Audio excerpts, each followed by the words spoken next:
Hey, good day, folks. Welcome to another episode of Andrew's Life. I got another reaction video for you. Now, for starters, yes, I am still doing my drive around videos. In fact, later on this evening, I'm going to upload one.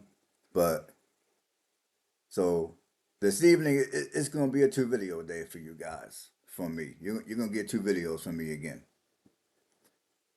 Now, what you get now, right now, you guys are looking at a large YouTuber by the name of Bob Wells. Now, for those of you that don't know who Bob Wells is basically the godfather of the nomad community. I mean, he's had his YouTube channel for, I want to say, 15 years, give or take. It's been a minute. And he's a full-time nomad for the most part. So if you don't know who Bob Willis is, feel free to check him out. I don't think you guys will be disappointed. I mean, he's got a wonderful channel, huge following, and from my understanding, he's done a lot for the nomad community.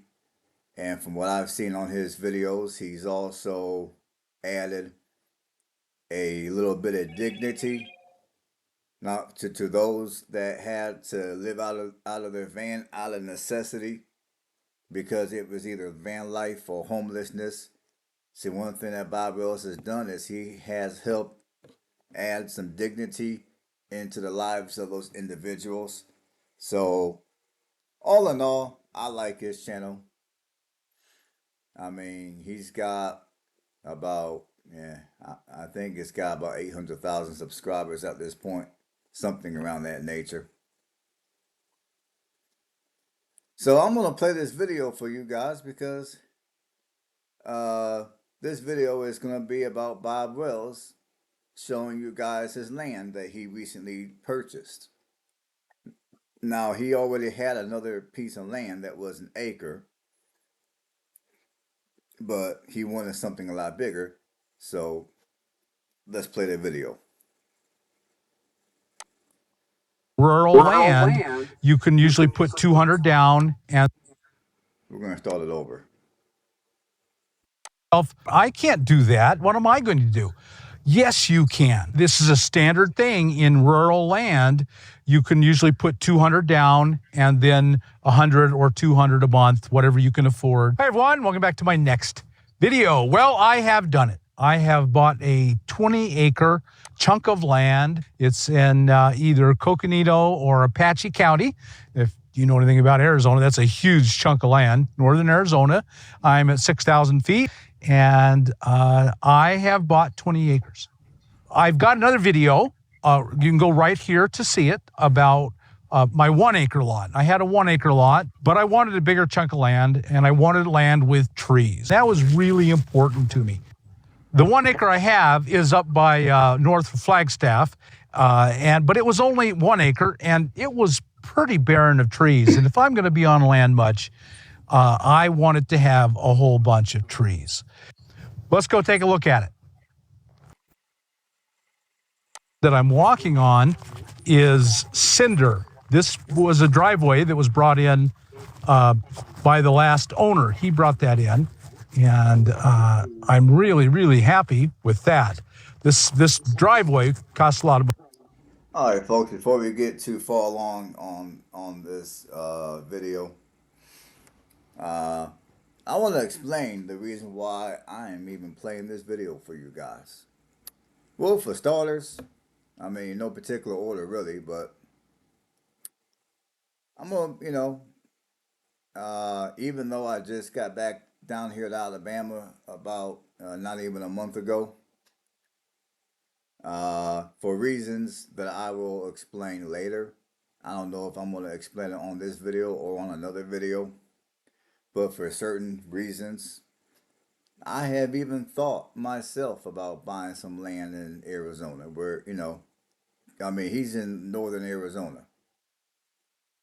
And honestly, I have, it's probably not going to happen, I mean, if I want to be truthful, it's probably not going to happen, but I have in my mind played with the idea of possibly buying me a piece of land in Arizona. Obviously, I would be in the boonies because that's the only place where I'm going to be able to be, to where I'm going to have land that's going to be free of restrictions, which means I'll be able to go ahead and build myself a tiny home. And until I get that accomplished, I can live out of a travel trailer or an RV. And yes, I have been playing with that idea, actually. I mean, the last couple of weeks, I kind of played with the idea several years ago, and then I canceled it because of all the cost and all the red tape. But now, when I look at other people do it and how they do it, now I kind of have that idea back in my mind. So let's and also I'm playing this video because for those of you that want to own land, I mean, you want to own a home, but you can't afford it, at least not anything that's decent. I'm playing this video because I want some of you guys to get some ideas. Like, because some of you guys might, I'm hoping that maybe for those of you that want to be a homeowner, you might think, okay, well, I can't own a house traditionally, but maybe I can buy me a piece of land in an area that's unrestricted, and then I can just bit by bit build my own structure and potentially do it for a lot cheaper than what it would run to buy something that's pre-existing. So let's continue to play the video, see what he's got to say, see what he's going to show us. Money, and so I'm glad that he put it in. And just everywhere, you'll just see, nice, lots of nice trees. A lot of dead trees. There's two dead trees right here. I've been told it's the pine bark beetle.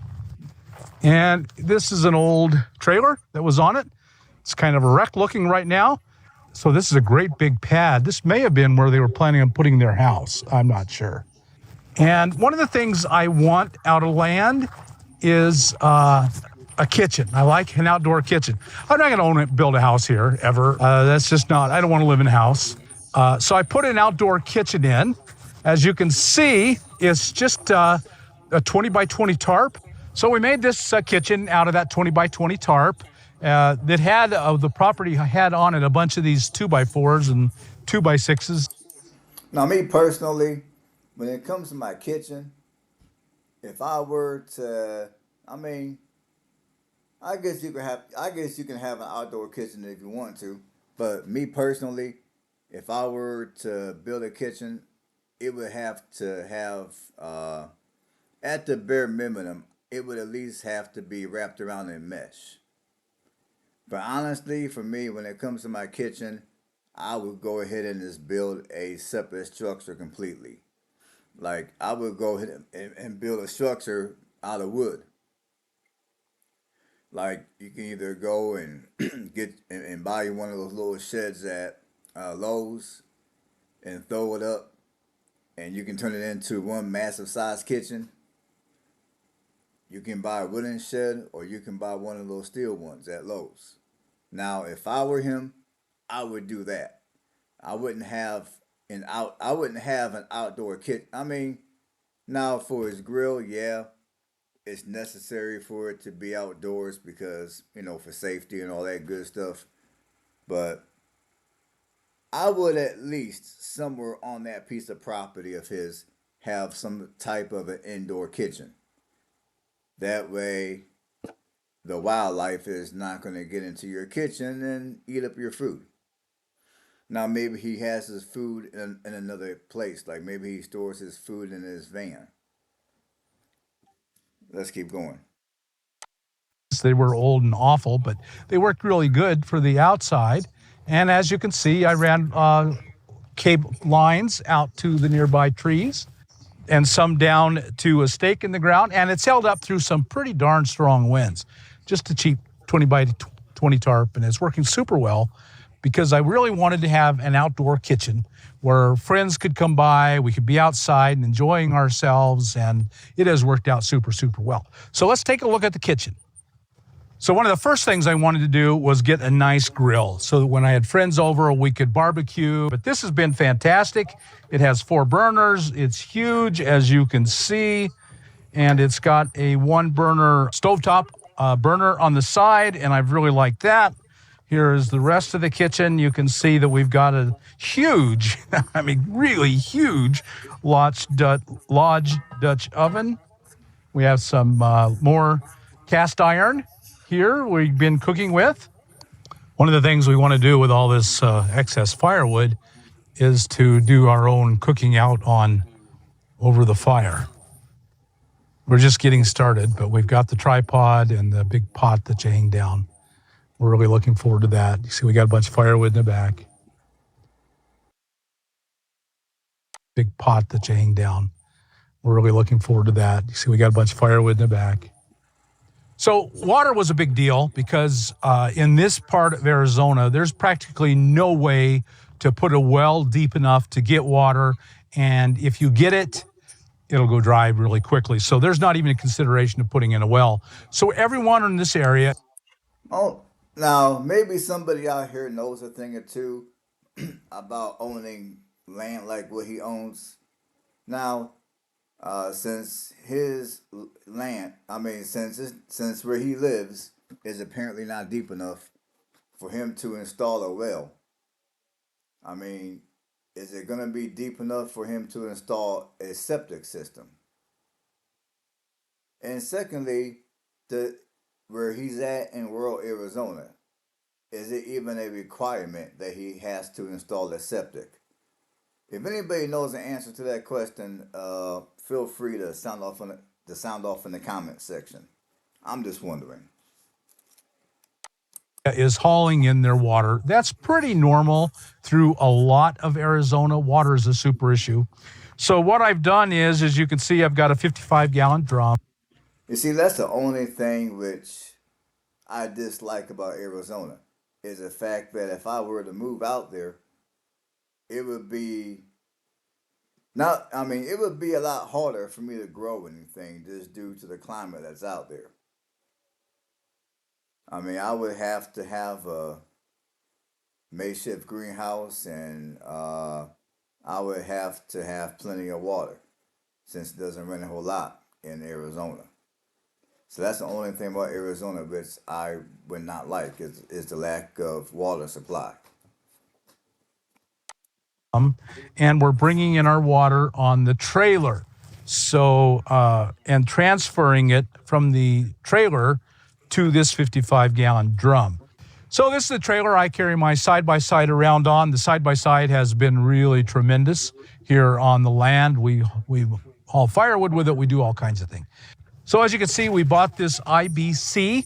It's a 275-gallon water tote, and it's actually going to come off and stay here in the kitchen and not be moved. I'll put the other 55-gallon drum on here, and we'll go and fill 110 gallons at a time, come home, transfer it to the IBC, and then when it's full, then we'll just maintain it. You see these all over the place. They're really good for rural. They work really well. And I've so fallen in love with the tarp, with the outdoor kitchen, that I want to make a permanent one. Let me show you that. So we wanted to have an outdoor kitchen. And so I buried this 12-foot treated 4x4, and so it'll be taller. And I've got another 8-footer here that's going in. And you can see I've got the hole dug for this one, and it'll go here. We'll concrete it in. I think there'll be a total of 9 posts. We'll run 2x4s across, and eventually I'd like to put in a metal roofing, and then we can do rain catchment. That's very important. By all the rain we can catch, then we don't have to go buy water. So I definitely want to do rain catchment off of a metal roof here. I've also bought a super heavy duty canvas tarp. One thing I've learned is that just a regular old poly tarp just going to tear itself apart in the wind here. So I bought a really heavy duty 20 by 20 canvas tarp that we'll put over it. It'll be up all summer and then we'll put it away. So that's just something we have going in the process. Now, let me talk to you about why I bought this 20 acres. There are four primary reasons I wanted land. Number one, because eventually, Well, before he talks about why he purchased all that land. Now, for me, if I were to buy land like that in northern Arizona, I wouldn't buy 20 acres. I don't need that many acres. I would probably do 1 to 2 acres, but I would do 1 to 2 acres. Now, why do I want to buy land? Well, now to be quite frank, I think the way that I live my life right now is about as cheap as I'm gonna get and still be in a safe community with a house that's not falling apart around me.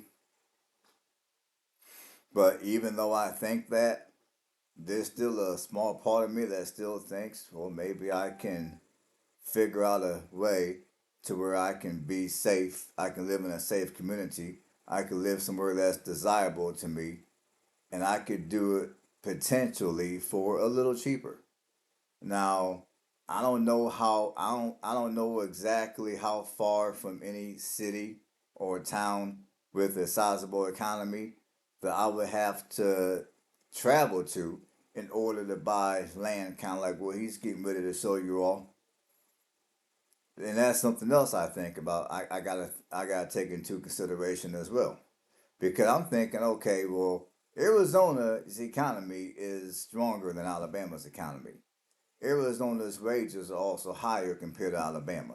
So I was thinking, okay, well, if I buy some land that's unrestricted in, let's say, northern Arizona, I can have access to their economy, which means if I have to work a 9 to 5, I'll get paid better, and jobs will be, more plentiful than they are around here than they are around where I'm at here in Alabama. So, let's continue the video. I'm going to get too old to be on the road. I want a place to settle down after I can no longer be on the road. So that's reason number one.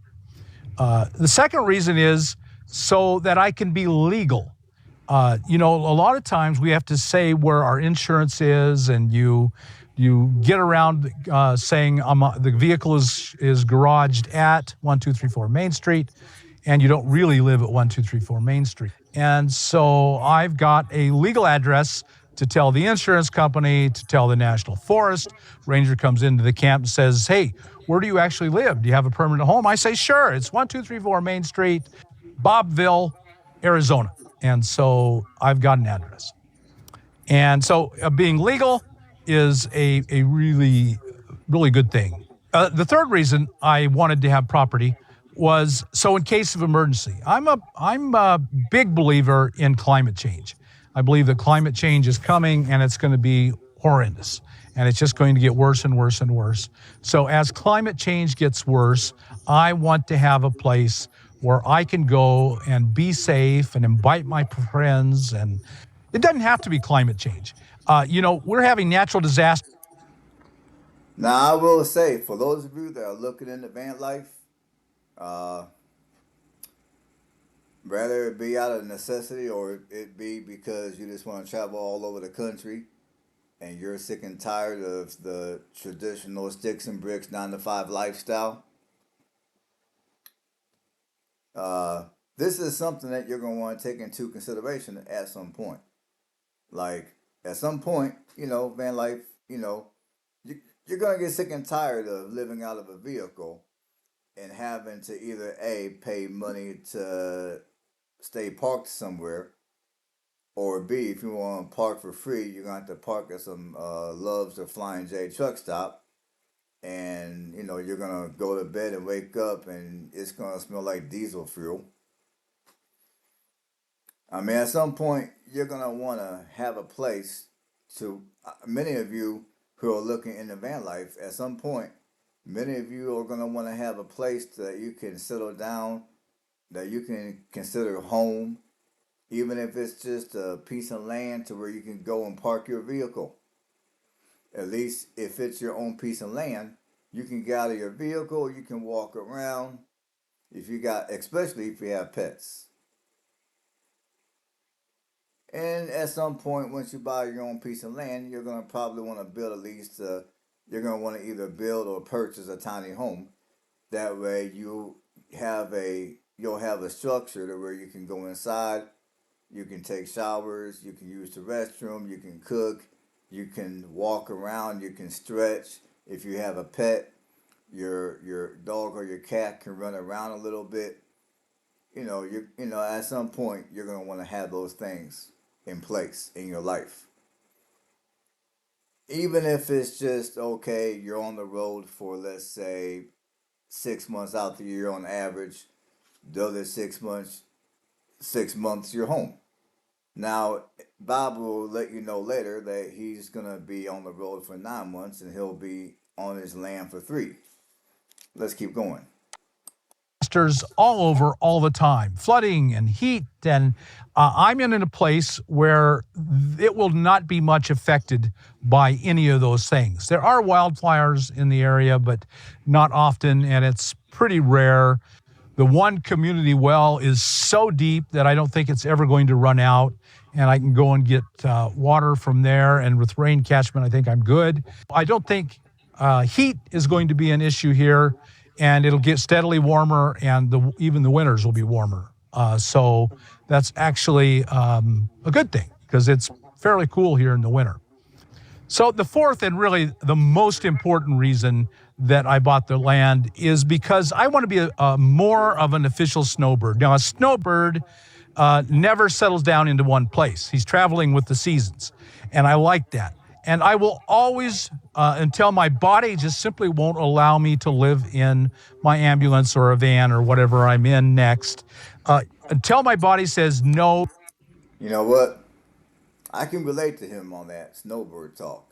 Because initially, when I bought my house up in Indiana, that was my plan. My plan was to be a snowbird. I was going to be in Indiana for 6 months out the year. I was going to be down here for maybe 6 or 7 months out the year. But,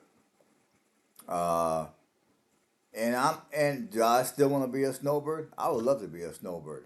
I would love to be. But you don't have to own a house, so to speak, in order to be a snowbird. I mean, now I like this man's snowbirding idea. I think it's brilliant, and it's something that, like I said, it's something I'm looking into. Now, in his case, since he's in northern Arizona, depending on where in northern Arizona that I buy a piece of land, if I go that route, I mean, I could live somewhere in northern Arizona, and then if I want, like during the wintertime, if I want to go somewhere where it's warmer, like the deserts of southern Arizona, within less than an 8 hour drive, I could be in an area to where the climate is completely different. Within an 8 hour drive, all in the same state. And that's another reason why I thought about buying some land in northern Arizona. And then come winter time, just warm up a little bit for maybe a week or two during the winter. I can head to southern Arizona. Let's keep going. You're going to ground, I will always be a nomad. My plan kind of is to spend maybe between 1 and 3 or 4 months on this property and then travel out of it over the summer.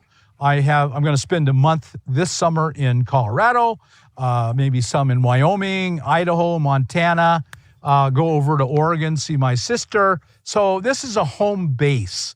And a home base is really, really important. And so, and then in the winter, when it's cold here, and it does get really cold here, I'll be down in the desert, right, with all of you.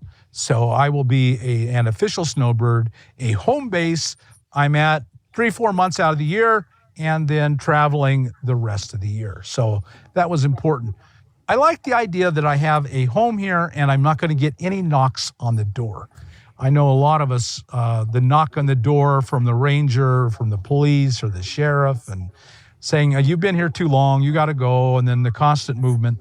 While I really like the movement, for the most part, I don't want to do it every 12 months a year for the rest of my life. 9 months a year for the rest of my life, that's good. I'm happy with that. Now I can be in one stationary spot for as long as I want.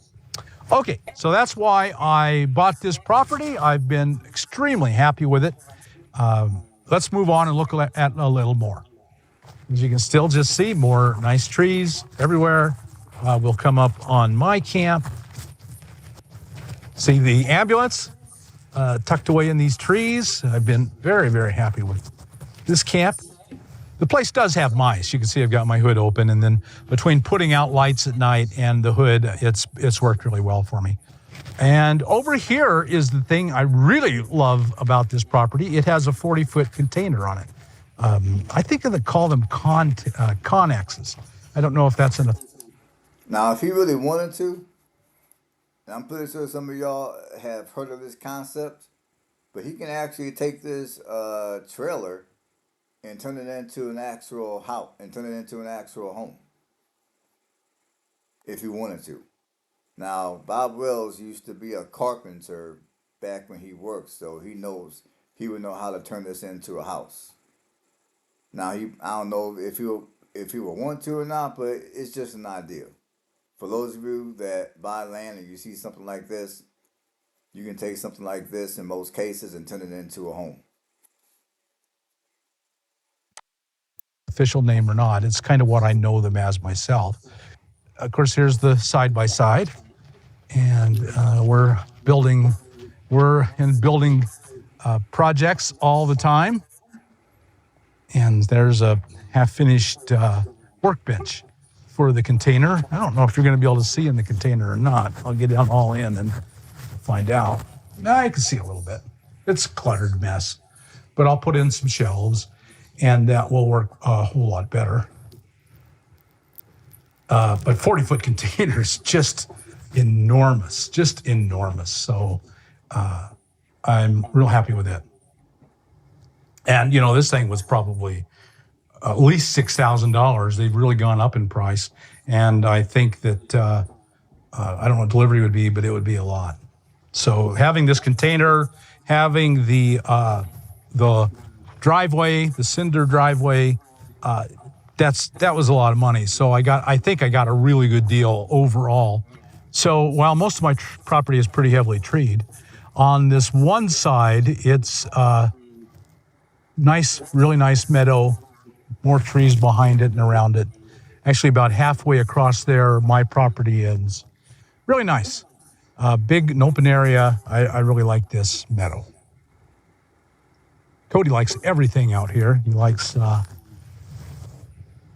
freedom and all the beauty. So again, I will never, ever stop being a nomad as long as my body and my mind will allow it. And when they no longer allow it, I have a nice piece of land to go to. And in between now and then, which is hopefully a long time, I'll come here 2-3 months a year and be on the road all the other time. So you might be saying to yourself, I can't do that. What am I going to do? Yes, you can. Now, I have a video of the 1 acre piece of land that I bought. I've had that 5 to 8 years. And when I bought it, it was only $2,000 for an acre. And this is a standard thing in rural land. You can usually put $200 down and then $100 or $200 a month, whatever you can afford. And so you can probably afford land as long as you can make those payments. And they are in the ballpark generally of $100 or $200 a month. The down payment is usually very small. They want people to be able to get into these pieces of land, and they want it to be easy for you to buy it, so they carry the note. And so that's what happens a lot. Land speculators, the subdividing. Now, this is some common sense stuff I'm getting ready to tell you all. But when you buy land, a lot like when you buy a house or you buy a vehicle, don't just focus on the monthly payment. You also need to ask how much is the overall price. Because the payments could be good, but the overall price could be a complete ripoff.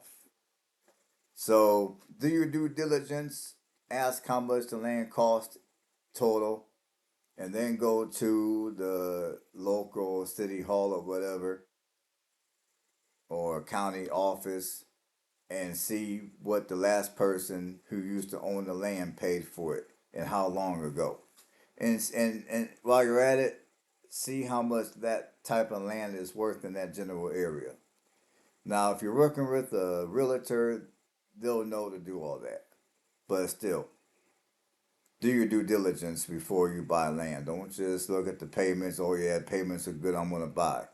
Look at the overall price, and then compare it to other prices of land in that same general area. lots and renting them out and selling them out for low payments, and that's what's available. If you look for it, a really good place to look is land.com. So go to land.com and you'll find just a ton of land for sale here in Arizona and Colorado and New Mexico. It's everywhere. It's all over. Oregon's got a bunch of land. And a lot of it is really cheap because it's just kind of remote.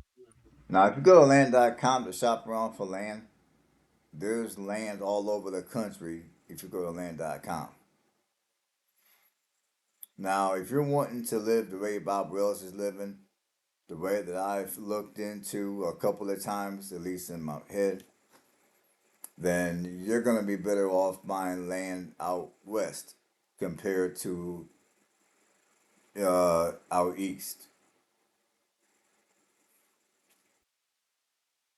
That's why he's mentioning all the western states. On the back, I'm probably back 5 miles on a kind of rough road. It keeps people out and makes going out to the main road slow, but it's the pluses and minuses work out well.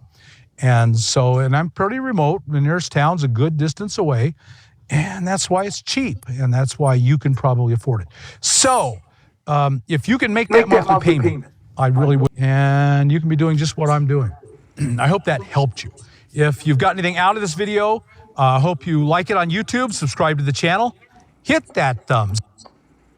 All right, folks, that's going to do it for the video. Now, I will be coming back with a video.